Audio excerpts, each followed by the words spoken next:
Episódio 64, Dragon Quest Dino Daibuken Fly, o Pequeno Guerreiro 2020, resumo e crítica. E os acontecimentos desse episódio você pode acompanhar no capítulo 227 até parte do capítulo 230. O episódio começa com Dai ficando muito feliz de ter sua espada de volta. E ele diz que talvez a batalha final de verdade seja agora. A Leona também fica contente, ela diz que agora o Dai pode usar a aura dracônica e a espada do Dai, que foi aprimorada. Dai responde que a espada não fica mais forte e ele precisa se tornar mais poderoso. Lomberuki interrompe dizendo que fez algumas modificações na espada, que embora ela seja ainda a mesma espada, ela em batalha pode ter aumentado bastante o seu poder. E o segredo está na bainha da espada. Lomberuki entrega um manual de instruções para o Dai e pede que ele leia antes da batalha. E o Dai, meio frustrado, acaba entregando para Leona ler para ele.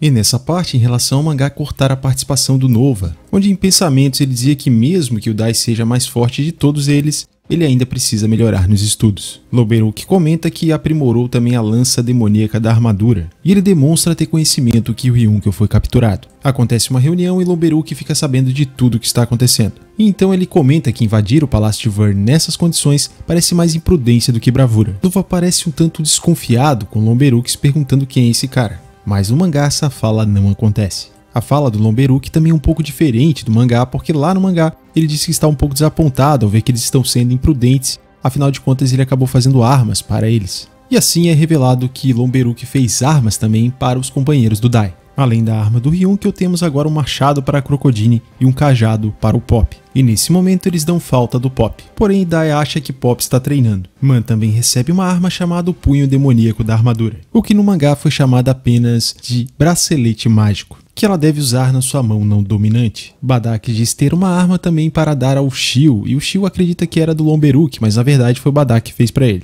E a arma é um nunchaku farpado. Shio fica agradecido, mas acaba espetando sua própria mão no nunchaku. Na sequência, Flora pergunta por que Lomberuki está ajudando tanto os humanos. E Lomberuki responde que nunca esteve do lado do Rei do Mal, apenas atendia aos pedidos dele. Como resultado, o cajado Magivoraz se tornou a arma mais poderosa do mundo. No mangá, o cajado é chamado de Bastão de Luz Demoníaca, ou Staff of Demoniac Light. E o motivo pelo qual esse cajado é tão poderoso é por conta do poder do Rei do Mal, e até mesmo uma faca seria poderosa nas mãos dele. E para o Lomberuki não tem graça ter um cliente como o Rei do Mal, afinal de contas ele é muito poderoso. Lomberuki prefere ajudar aqueles que são mais fracos. O local fica bastante silencioso e Lomberuki sai da sala. Leona comenta que ele é esquisito, e Dai defende que ele não é má pessoa. Badak dá aquele incentivo para eles resgatarem o Ryunkyo e o Crocodile e entregar as armas a eles. E o novo Rei das Feras tenta carregar um machado para entregar ao antigo Rei das Feras. O machado é tão pesado para ele que ele precisa de ajuda de um dos seus soldados. A Amy então toma a lança do Ryunkyo e diz que vai levar a ele, falando na frente de todos sobre seus sentimentos pelo Ryunkyo, o que surpreende a todos, principalmente a Man. Amy continua falando bem do Ryunkyo e relembra que tentou esconder a lança do Ryunkyo para ele não ir para a batalha. E ela reconhece que errou e apenas aumentou o sofrimento do Ryunkyo, e demonstra estar apaixonada e que vai acompanhá-lo, seja no que for que ele for fazer, inclusive se ele tiver que se retorcer no inferno. E assim Amy pergunta a Man se ela se importa se Amy levar a lança para Ryunkyo. Isso provoca uma certa ansiedade de competição na Man, ela fica bastante chocada e desequilibrada, tanto que ela resolve pegar o cajado e dizer que vai levar para o Pop, para fugir da situação o mais rápido possível. Então ela sai correndo e os demais guerreiros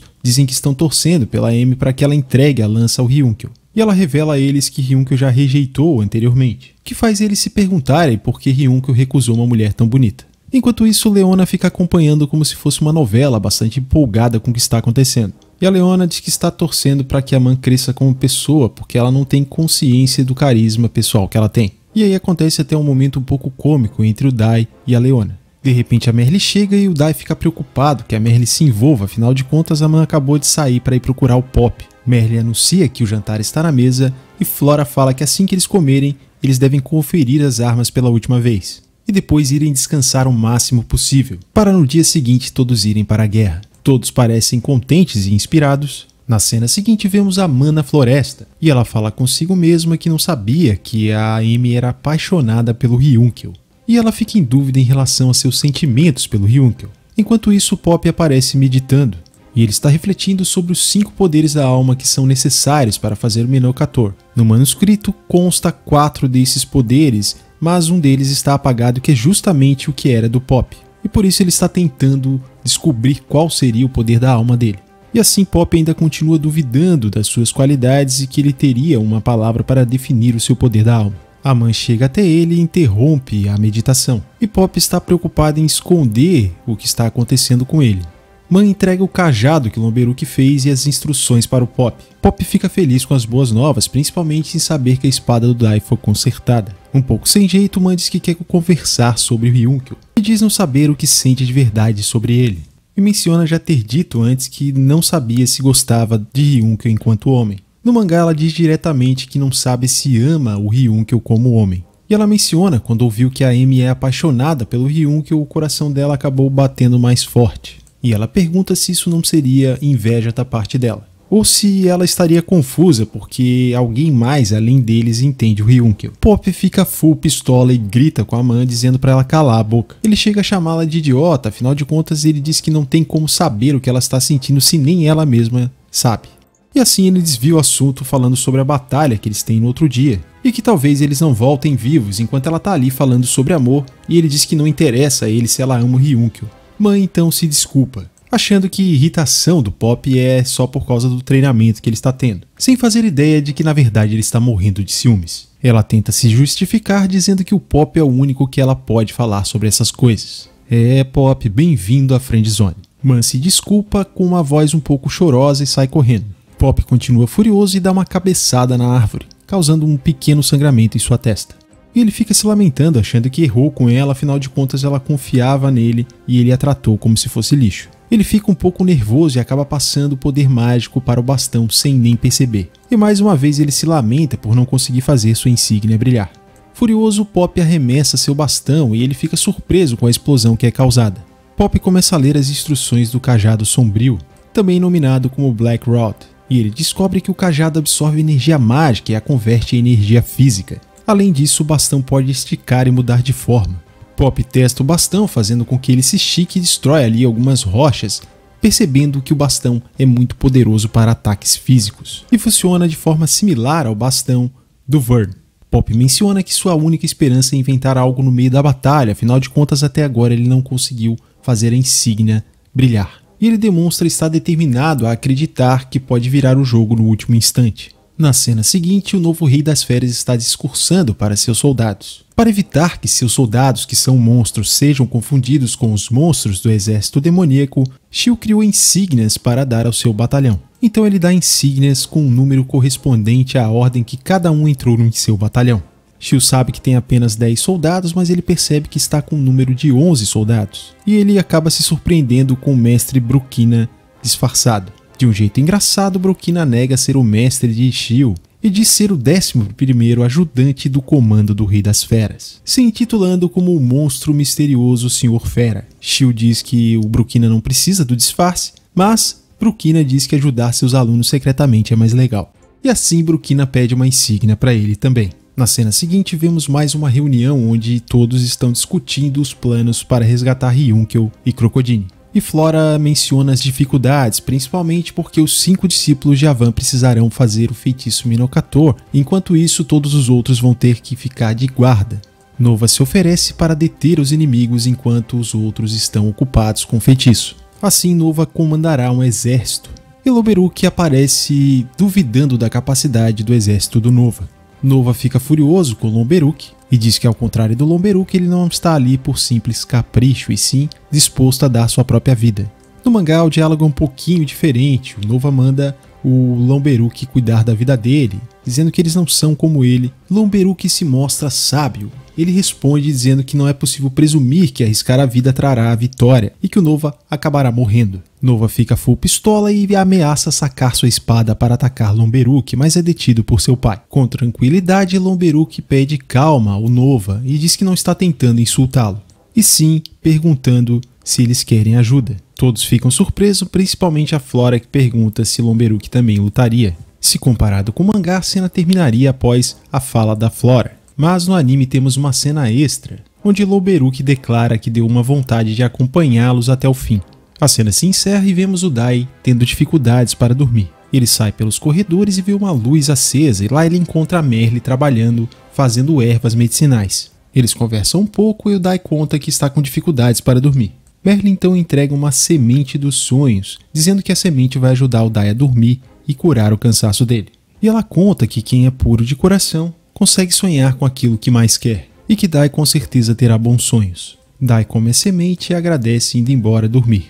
Vemos então que Dai acaba sonhando com sua mãe Sora, os dois se divertem no campo florido em um belo dia. Dai chega a fazer uma coroa de flores para sua mãe. Vemos então pétalas voando na direção deles e também a sombra de Baran vai surgindo. Enquanto Baran vai na direção de Dai e Sora, todas as flores, todas as pétalas que estão no chão vão desaparecendo. Até mesmo a coroa de flores de Sora acaba se desfazendo. Sora parece triste enquanto Baran olha para seu filho e Dai olha de volta. Sem dizer nada, Baran coloca a mão sobre o ombro de seu filho e apenas com seu olhar é como se ele dissesse que é hora de Dai lutar. Baran fica ao lado de Sora abraçado a ela, enquanto Dai vai na direção oposta dos dois. Em seus pensamentos, Dai pede que sua mãe não fique triste.